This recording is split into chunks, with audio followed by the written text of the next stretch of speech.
ষষ্ঠ থেকে নবম শ্রেণী পর্যন্ত সকল শিক্ষার্থীদের ষান্মাসিক সামষ্টিক মূল্যায়ন 2024 সংক্রান্ত বেশ কিছু গুরুত্বপূর্ণ নির্দেশনা আছে। সেই নির্দেশনাগুলোর মধ্যে প্রথমটি হচ্ছে আগামী 3/7/2024 তারিখের মধ্যেই শিক্ষণকালীন মূল্যায়নের তথ্য নৈপুণ্য অ্যাপসে সংরক্ষণ করতে হবে।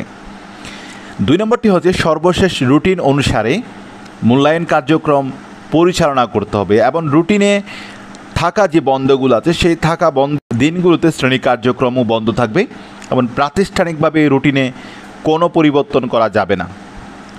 এরপরের বিষয়টি হচ্ছে নির্দিষ্ট দিনে মূল্যায়ন কার্যক্রম সর্বোচ্চ 5 ঘন্টার মধ্যে সম্পূর্ণ করতে হবে এবং প্রয়োজনে মূল্যায়নের মাঝে একটি বিরতি রাখা হবে বা বিরতি রাখা যাবে। এরপর হচ্ছে মূল্যায়ন কার্যক্রমের জন্য প্রয়োজনীয় উপকরণ বিদ্যালয় থেকে সরবরাহ করতে হবে। এরপরের বিষয়টি হচ্ছে মূল্যায়ন কার্যক্রম পরিচালনা করতে শিক্ষার্থীদের নিকট হতে সীমিত পরিমাণে ফি নেওয়া যেতে পারে। তো এই যে কার্যক্রমগুলো আছে এর মধ্যে প্রথমটি হচ্ছে হাতে কলমে কাজ। এখানে পোস্টার তৈরির জন্য যে সাদা বা রঙিন কাগজ বা সাইন পেন, কাঁচি হতে পারে, আটা বা গাম ইত্যাদি থাকবে।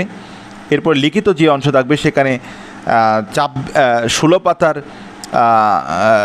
এই যে খাতা বা প্রয়োজনে অতিরিক্ত খাতা যুক্ত করার ব্যবস্থা করতে হবে।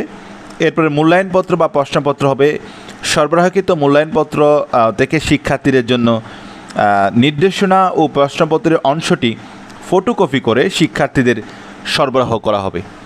অর্থাৎ আমাদের মূল্যায়নের যে প্রশ্ন বা মূল্যায়নপত্র বা প্রশ্নপত্র আমরা যেগুলো বলি সেগুলো সরবরাহকৃত যে মূল্যায়নপত্র থেকে শিক্ষার্থীদের জন্য নির্দেশনা এবং প্রশ্নপত্রের অংশটি, এটা খুবই গুরুত্বপূর্ণ বিষয়, নির্দেশনা এবং প্রশ্নপত্রের অংশটি ফটোকপি করে শিক্ষার্থীদের সরবরাহ করতে হবে। তো মূল্যায়নের পূর্বের দিনে নৈপুণ্য প্ল্যাটফর্মের প্রধান শিক্ষকদের যে ড্যাশবোর্ড সংশ্লিষ্ট ওয়েবসাইট থেকে সংশ্লিষ্ট বিষয়ে মূল্যায়নপত্র ডাউনলোড করা যাবে। এই হচ্ছে আমাদের মূল্যায়ন সংক্রান্ত সর্বশেষ যে নির্দেশনাগুলো আছে সেগুলো। Thank you very much. আসসালামু আলাইকুম।